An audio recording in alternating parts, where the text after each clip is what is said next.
El profesor Arturo Taracena Arriola es uno de los historiadores más prestigiosos en la actualidad de Guatemala. Es doctor en Historia, graduado en la Escuela de Altos Estudios en Ciencias Sociales de París. Es autor de obras muy destacadas e importantes como las que mencionamos, como las que ven impresas en sus pantallas, y es también una persona que ha participado de forma muy activa en la Comisión de Esclarecimiento Histórico que emitió ese informe que lleva por título Guatemala, Memoria del Silencio, en el marco de los acuerdos de paz firmados en 1996 para terminar con un conflicto armado que se prolongó durante 36 años, desde 1960 hasta 1996. Durante estos días el profesor Taracena Arriola visita la Universidad de Salamanca y queremos aprovechar esta ocasión, que sin duda es una oportunidad excepcional para acercarnos a su trabajo, a su participación en este informe y también para conocer mejor su país. Profesor, ¿cómo está? Bienvenido y muchas gracias por atendernos. Bueno, muchas gracias a la Universidad de Salamanca, a ustedes, los del programa, al profesor Mira, que fue posible estar aquí con ustedes. Mencionaba yo su participación en ese informe, en esa comisión del esclarecimiento histórico de Guatemala. ¿Por qué ese país, por qué Guatemala sufrió un periodo tan largo de violencia que se prolongó durante 3 décadas? Bueno, el resultado histórico, para decirlo brevemente, fue que Guatemala sufrió una de las primeras experiencias de la Guerra Fría en América Latina, con la intervención norteamericana en el año 54 y el apoyo a un golpe militar que hizo caer al gobierno del presidente Arbenz, que había sido electo el año 51, lo hizo caer en junio del 54. Y el nuevo gobierno que tomó instauró un régimen en donde el proyecto de Estado era un proyecto anticomunista y de esa forma cerró los espacios políticos a todos los partidarios del presidente Arbenz y del anterior presidente Arévalo. Y al cerrar eso, pues bueno, la oposición fue buscando diferentes formas de oposición. 30 años de conflicto armado, como dice, mucho tiempo. ¿Cómo logró alcanzarse la paz? Y le pregunto esto dado la desproporción de las fuerzas entre las fuerzas de las partes en conflicto, por un lado el Estado y las Fuerzas Armadas y por otro lado pues un puñado de guerrilleros, ¿no? ¿Cómo logró alcanzarse la paz? Bueno, el hecho concreto es precisamente porque el conflicto se prolongó demasiado, ¿no? Sí. Llevaba 34 años de guerra activa y porque a pesar de que el ejército había logrado derrotar, pudiéramos decirlo así, estratégicamente la estrategia de la guerrilla, no podía aniquilarlos. Y entonces la guerrilla siguió guardando sus espacios vitales y siguió siempre a diferentes generaciones recibiendo gente. Eso hizo que el ejército se diera cuenta que militarmente no era posible la salida, que había que hacer una salida política, lo mismo que la guerrilla guatemalteca también lo entendió así. Y dígame, profesor Taracena, ¿qué factores pudieron influir para que en esos acuerdos de paz a los que hacíamos mención en 1996 se incluyera una cláusula por la que se creaba una comisión de la verdad para hacer una reconstrucción objetiva de todo lo que ocurrió en Guatemala? Bueno, anteriormente había habido 2 experiencias de comisiones de verdad, la de Chile y la de El Salvador, donde la explicación histórica no cobraba una importancia muy grande por un lado, y entonces había la voluntad de legarle a los guatemaltecos una explicación de los orígenes y el desarrollo, pues las causas y el desarrollo de ese conflicto. Por el otro lado, el hecho de que la proporción de las víctimas, ¿verdad?, había sido enorme, según los cálculos de la Comisión de Esclarecimiento, 161.000 muertos y 40.000 desaparecidos, y las presiones internacionales para que se esclareciera qué era lo que estaba pasando, con una violencia que había tocado a las poblaciones indígenas de una forma inusitada en América Latina. Y dígame, profesor, ¿qué supuso para usted en ese momento ser convocado, responder a esa petición para colaborar con la comisión? ¿Cuál fue su tarea específica, su contribución a este organismo? La Comisión de Esclarecimiento es la instalación es post acuerdos de paz. Los acuerdos de paz terminan en diciembre del 96 y la comisión empieza en mayo del 97. Y lo que hace el comisionado de Naciones Unidas, el doctor Tomochat, de origen alemán, es empezar a buscar a personas internacional y nacionalmente que lo ayuden a montar un equipo de investigación y un equipo de funcionamiento, de prospección sobre los testimonios y sobre el recabar documentación necesaria para poder sacar el informe. Yo trabajaba en ese entonces en ACIES, una asociación de investigación en Guatemala, y esta asociación me delegó como historiador para que yo formara parte de lo que iba a ser el equipo de investigación histórica. ¿Y cómo vivió esta experiencia? Supongo que tuvo acceso a documentación confidencial o documentación reservada. Sí, claro que sí, hubo acceso a ello y además hubo testimonios, mucha gente testimonió, ¿verdad? Y hubo documentación, no tanto de orden oficial, porque en general el gobierno de Guatemala y el ejército siempre fueron muy renuentes a ello, pero bueno, se fue consiguiendo en Guatemala y en el exterior una documentación que en general toda está ahorita en Nueva York, en los archivos de Naciones Unidas. Tuvo que recabar, como dice, muchos testimonios. ¿Se sintió en algún momento intimidado o presionado al realizar pues un trabajo tan delicado? Bueno, era una situación muy difícil porque era obvio que la Comisión de Esclarecimiento Histórico estaba siendo seguida por los servicios secretos del Estado de Guatemala, por el Servicio de Inteligencia norteamericano, etcétera, por la importancia que tenía. Tal vez lo más difícil para nosotros es que los investigadores nacionales no gozamos de un acuerdo de inmunidad, como sí lo gozaron los, pudiéramos decir, los funcionarios internacionales. Entonces nosotros aceptamos voluntariamente jugarnos la carta de participar sabiendo de que no contábamos con ese sistema, pudiéramos decir. Le preguntaba por esto, si se había sentido presionado o intimidado en algún momento, también con motivo de otro suceso, ¿no? Lo que ocurrió con el obispo, con Monseñor Gerardi, que fue asesinado después de entregar ese informe de otra comisión, Guatemala Nunca Más, que puso en marcha la Iglesia Católica. Un episodio muy triste. ¿Qué recuerdo tiene? Bueno, nosotros ya habíamos empezado a trabajar en la comisión cuando sucede el asesinato de Monseñor e indudablemente impactó a la comunidad internacional y nacional de una forma impresionante. En ese momento Guatemala era una sociedad con mucho miedo, ¿verdad? Y las reacciones en sí fueron más internacionales que nacionales.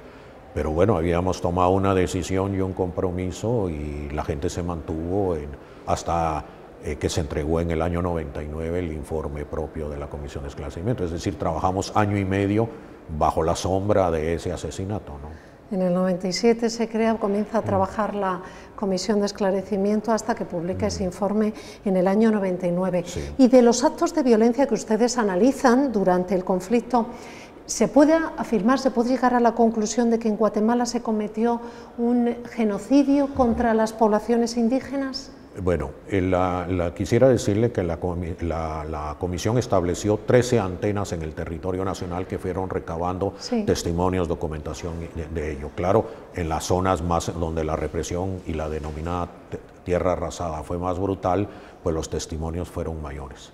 En la comisión se discutió y se señaló que lo que había habido era actos de genocidio, no genocidio, es decir, no afirmó nunca de que el ejército lo que pretendió fue desaparecer a la población indígena de Guatemala, sino que en determinadas actuaciones concretas que la Comisión de Esclarecimiento ejemplificó, actuó con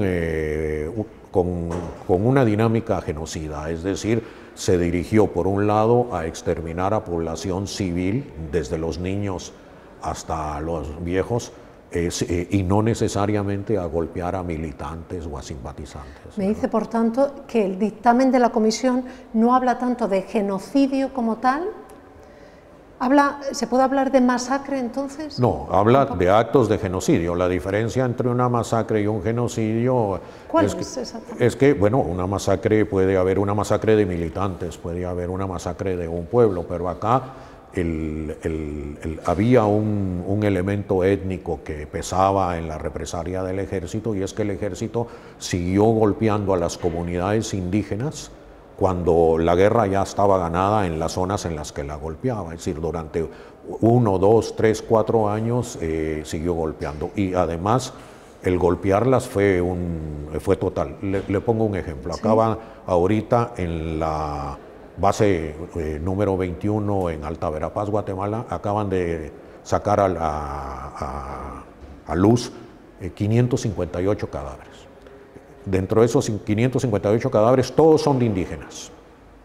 Y hay 90 niños, adultos y ancianos, hombres y mujeres, amarrados, masacrados, etc. Es decir, la masacre no tiene una lógica política, no tiene una lógica militante, sino va directamente a causar un castigo de ejemplo. ¿Y por qué se cometieron esos actos de genocidio? ¿Suponían los indígenas una amenaza para la seguridad y para la integridad del país de Guatemala? Tiene una doble lectura. Por un lado, la guerrilla logró un apoyo de ciertas partes de la población indígena muy importante. Y entonces en la estrategia militar del ejército se llama quitarle el agua al pez, y lo que quiso fue dejar a la guerrilla sin base social. Pero por el otro lado, en la historia de Guatemala era la primera vez que sectores muy importantes indígenas se enfrentaban al Estado y adversaban al Estado y contestaban al Estado de diferentes formas, no solo por la lucha armada, sino por la vía civil, etc. Y el Estado guatemalteco, y sobre todo el ejército guatemalteco, quiso como frenar y para varios años, por decirlo así, causar una demostración de fuerza que produjera miedo y que dejara una lógica, pudiéramos decir, de terror en el campo guatemalteco. Y dígame, profesor, ¿cree que la Comisión de Esclarecimiento Histórico de Guatemala cumplió con el mandato que se le había encomendado? ¿Y cómo fue recibido ese informe por la sociedad, por el gobierno de Guatemala? ¿Cómo lo recibieron? Bueno, yo creo que sí cumplió. Claro, siempre la comisión tuvo que moverse en menos de 2 años. En 2 años produjo 10 volúmenes, con 10 volúmenes con testimonios, con una explicación histórica, con una explicación jurídica, etcétera, con recomendaciones para que no volviera a suceder, con una parte también de documentos oficiales. Entonces, en ese sentido, por supuesto que lo cumplió, y el problema que hubo fundamentalmente es que el gobierno de Guatemala, que había aceptado que se instalara la Comisión de Esclarecimiento Histórico en compromiso con Naciones Unidas, cuando el informe estuvo, no lo quiso recibir oficialmente y no lo aceptó. Y no solamente no lo aceptó, sino inmediatamente movió un mecanismo de descalificación de los resultados de la Comisión de Esclarecimiento. Eso tras la publicación. Posteriormente, sí. En los años más recientes, ¿eso cambió? Bueno, la posición del gobierno no ha cambiado. Lo que ha cambiado es que la sociedad guatemalteca se ha movido y se han dado juicios por crímenes de lesa humanidad, como es el juicio al general Ríos Montt, o el juicio a la masacre de las 2 R's, o lo de la Embajada de España, la quema de la Embajada de España, y entonces pues los documentos de la Comisión de Esclarecimiento, como los del REM y de Monseñor Gerardi, han servido de base histórica y de base factual y jurídica para esto, ¿no? Ya que lo mencionaba, profesor, respecto al juicio contra el general Efraín Ríos Montt, el todopoderoso presidente de Guatemala, ¿cómo fue posible sentarlo en el banquillo y por qué el juicio fue anulado después de declararle culpable? Bueno, en primer lugar no fue presidente, fue jefe de Estado, ¿verdad? Porque era golpista y no fue electo. Precisamente porque la sociedad guatemalteca, después de los acuerdos de paz que hicieron un marco, aunque muchos de los acuerdos se hayan logrado cumplir mínimamente, sí crearon dinámicas para que los crímenes de lesa humanidad y para que sobre todo la impunidad que se ha mantenido en Guatemala a lo largo de 60 años fuera cediendo lugar. Y entonces hubo jueces, sobre todo mujeres, hay que señalarlo, las juezas, las que tomaron la decisión de abrir un juicio contra el general. ¿De qué se le acusó exactamente? De genocidio. De haber cometido actos de genocidio al mando de las tropas de Guatemala y del Estado guatemalteco. ¿Y cree que se le podrá juzgar de nuevo? Bueno, mire, la Corte de Constitucionalidad, que es una corte que surge de su espíritu en el mismo sistema de hace 60 años, lo frenó. Y lo que hizo no fue declarar inconstitucional el juicio, sino decir que había habido vicios de procedimiento, y lo que pidió es que se repitiera, y ahora se ha abierto, ¿verdad? Pero bueno, lo hizo después que había sido condenado ya por el jurado, ¿verdad?, como genocida, lo cual a la Corte de Constitucionalidad la pone en un aprieto porque no lo hizo durante, ni al inicio ni durante, sino con el resultado. Profesor, ¿y qué opina actualmente del gobierno encabezado por Jimmy Morales? Mire, este gobierno es un gobierno que surge apoyado por el sector más reaccionario del ejército guatemalteca, por la Asociación de Militares Veteranos de Guatemala y por la Asociación contra el Terrorismo de Guatemala, que ellos mismos fundaron para hacer juicios contra los exguerrilleros. Y él en este momento se ha visto en la necesidad de empezar a tomar distancias de este grupo y más bien corregir y promover una pequeña reforma en el ejército. Yo lo que creo en lo personal es que todo esto está sucediendo con la intervención de Estados Unidos, es decir, Estados Unidos tiene aparentemente la voluntad de empezar a cambiar esa continuidad que se ha dado en los últimos 20 años de los acuerdos de paz de los mismos generales contrainsurgentes que no salieron del poder. Es más, el expresidente Pérez Molina era uno de esos generales. Lo que pasa es que se fue a la cárcel por problemas de corrupción y no por problemas de lesa humanidad, ¿verdad? ¿Y cree que Guatemala ha superado ya esos años oscuros, esos fantasmas del pasado? No, claro que no. Todavía no. No lo puede superar porque mientras no haya justicia es imposible. Es decir, el planteamiento del gobierno de Guatemala es pasar la página. El planteamiento de los militares es que se les dé amnistía y que no puedan ser juzgados aún por crímenes de lesa humanidad, pasando por encima del derecho internacional. Pero el planteamiento de buena parte de la sociedad guatemalteca es que no puede llegarse a derrotar la impunidad si lo que se queda afuera es el pasado más oscuro de Guatemala, que fue la matanza la muerte de 250 000 de guatemaltecos en un país que en ese entonces tenía 6-7 millones de habitantes. Hoy nos está aportando mucha luz sobre su país, Guatemala, y queríamos pues ya cerrar esta entrevista con otra pregunta. ¿Por qué Guatemala continúa siendo uno de los países donde no hay guerra, pero que sigue acogiendo o albergando tanta violencia? Bueno, eso tiene una explicación ideológica, ¿verdad? Es decir, hay un enfrentamiento, hay una división ideológica y social muy grande. Esto tampoco es solo ideología. Guatemala tiene es uno de los países más pobres del mundo, es uno de los países donde más diferencia social hay entre la gente rica y la gente pobre. Es un país donde todavía hay niños que se mueren de hambre, es un país donde todavía opinar es reprimido y uno puede morirse por sus opiniones, es un país donde el liderazgo indígena que está luchando en contra de los abusos de las mineras internacionales que están contaminando el país, los ríos y todo, pues el resultado es que les matan a sus líderes. Es decir, hay toda una estructura económico-social que justifica esa polarización, y Guatemala no ha tenido la capacidad de cambiar esa situación. Hemos querido aprovechar la visita a la Universidad de Salamanca del profesor Arturo Taracena Arriola para hablar con él, para que nos descubra su participación en esa comisión del esclarecimiento histórico de Guatemala, acercarnos también a su país y conocerlo mejor. Muchísimas gracias, profesor. Gracias a usted, ha sido un placer muy amable, tenerle muy amable, aquí con nosotros. Gracias a la universidad también. Muchas muy gracias. Amable.